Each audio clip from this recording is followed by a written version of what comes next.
Spraying start చేసాము. ఏంటంటే flowering రాకముందుగానే మనం ఆ పెస్ట్ డిసీజెస్ కంట్రోల్ చేయడానికి, ఆ తర్వాత వచ్చింది ఫ్లవర్ బాగా హెల్తీగా మనకు షూట్స్ రావడానికి మేము మామూలు పెస్టిసైడ్స్ మోనోక్రోటోఫాటు అలాగనే వచ్చింది కార్బెండిజంతో పాటు వెంచూరా వాళ్ళ న్యూట్రిజల్ అనే ఈ న్యూట్రిజల్ అనేది వాడడం జరిగింది, ఈ బ్యాలెన్స్డ్ న్యూట్రిజల్.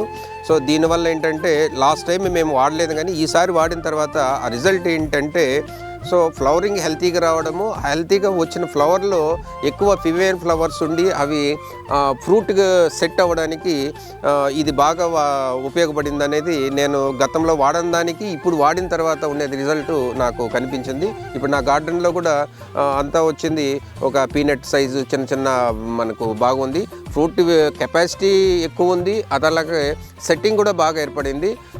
నేను ఫస్ట్ స్ప్రేలో న్యూట్రిజల్ అనేది వాడడం జరిగింది.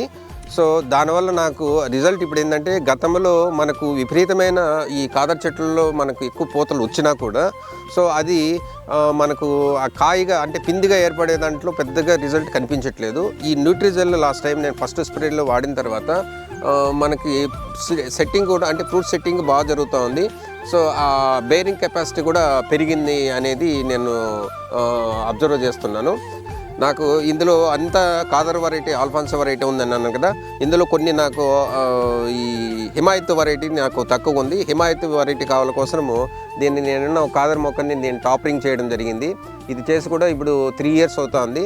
మామూలుగా హిమాయత్ వెరైటీ ఏంటంటే విపరీతమైన ఫ్లవర్ వస్తుంటుంది, ఆ తర్వాత ఫ్రూట్ సెట్టింగ్ జరగదు, చాలా తక్కువ కాయ నిలవడం అనేది జరుగుతూ ఉంటుంది.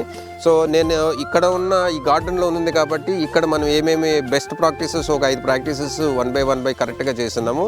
ఈ ఇయర్ నాకేంటంటే పూత బాగా వచ్చింది, పూతతో పాటు కాయ కూడా బాగా నాణ్యంగా బాగా మనకి ఈ పిండి కూడా నిలవడం జరిగింది. మామూలుగా అయితే ఇది చాలా తక్కువ నిలుస్తుంది, అట్లాంటిది నాకు ఫ్రూట్ సెట్టింగ్ బాగా జరగడము, కాయ సైజు కూడా వస్తున్నది, తర్వాత ఎక్కువ సంఖ్యలో కాయ కూడా నిలవడం జరిగింది.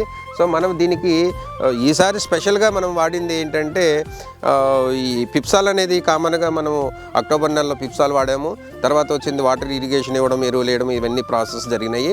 తర్వాత ఎక్స్ట్రా మనం ఇచ్చింది ఏంటంటే ఈ మైక్రోన్యూట్రియంట్స్ జెల్ అనేది ఈసారి పిప్సాల్ వాళ్ళది వాడడం జరిగింది. సో దానివల్ల నాకు ఈ రిజల్ట్ కనిపిస్తున్నది. ఎందుకంటే గతంలో మనకు ఎప్పుడు ఈ మాదిరిగా రాలేదు కూడా. సో ఈసారి ఉంది, ఈ మాదిరి కాయ ఉందని అంటే ఈ మైక్రోన్యూట్రియంట్స్ జెల్ మనకు కొంచెం ఎఫెక్టివ్గా ఫ్రూట్ బేరింగ్ అంటే ఫ్రూట్ నిలవడానికి, తర్వాత ఫ్రూట్ సెట్ అవ్వడానికి, పిండి బాగా తయారవడానికి ఉపయోగపడిందని నేను అనుకుంటున్నాను.